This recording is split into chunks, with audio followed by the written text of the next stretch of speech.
नमस्कार मंडळी, कसे आहात सगळे। नवरात्र चालू झालेले आहे आणि नवरात्रामध्ये ठिकठिकाणी देवीचं बघा तुम्ही मंदिर मस्त असं सजवलेलं असतं आणि देवी बसवलेलं असतं ठिकठिकाणी। तर इथं आपण आपले आलेलं आहे कॉलेज चौक, इथं पंढरपूरमध्ये नेहातराव यांच्या देवीपाशी।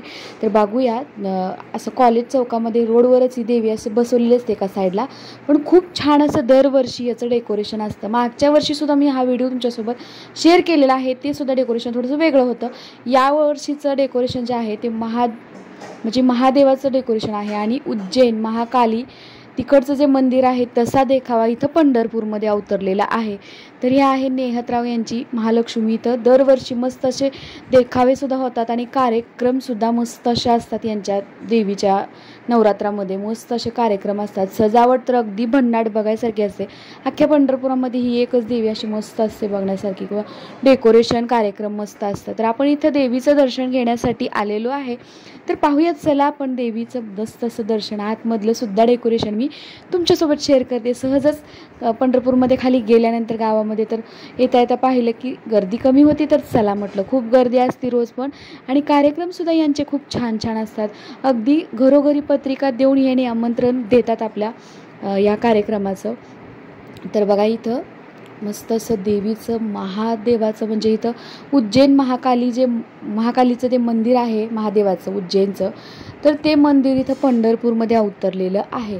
तर ती तसाच देखावा इथं केलेला आहे।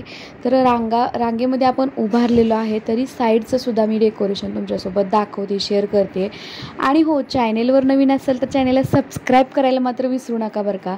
तर आता थोड्याच वेळानंतर आपली ही आतुरता आहे ती थोडीशी कमी होणार आहे आणि आपण जी वाट पाहतोय म्हणजेच देवीची, तर ती देवीचं आपल्या मस्त असं दर्शनसुद्धा होणार आहे। तर चला मंडळी, रांगेत उभा राहिलेलं आहे, थोडं थोडं पुढं सरकत आपण फायनली देवीजवळ पोहोचलेलोच आहे। अगदी थोड्याच अंतरावर आहे आपण। तर चला पाहूया, इथं नंदीसुद्धा मस्त असा बसवलेला आहे बघा, आणि पुढं बघा देवीचं मूर्ती दिसते तुम्हाला व्हिडिओमध्ये। तर खूप वेळापासून मूर्ती दिसते, गर्दी खूप असते या देवीला, कारण संध्याकाळच्या वेळेला खूप कार्यक्रम असतात आणि येता जाता लोक दर्शन घेत असतात। नवरात्रीमध्ये सगळीकडे दर्शनाला गर्दी असते। तर इथं बघा नंदीचं दर्शन घेतलेलं आहे मी, आणि आता पुढचं दाखवते देवीचं जे मंदिर आहे ते खूप छान बघा। इथं मस्त अशी महादेवाची पिंड आणि तिथं समोर महालक्ष्मीची मूर्ती आहे। किती मस्त असा देखावा केलेला आहे, म्हणजे खूप छान असं मंदिर हे पंढरपूरमध्ये अवतरलेलं आहे उज्जैन महाकालचं। तर बघू शकता, आम्ही दर्शन घेतलं आणि दर्शन घेऊन तिथून निघालो। तर दर्शन आणि बाहेरून दारापाशी पाहतो तर इथं प्रसाद वाटप चालू आहे। रोज इथं नवरात्रामध्ये प्रसाद म्हणून खिचडी दिली जाते, म्हणजे साबुदाण्याची खिचडी। तर रोज आपल्याला इथं प्रसादासाठी साबुदाण्याची खिचडी मिळते।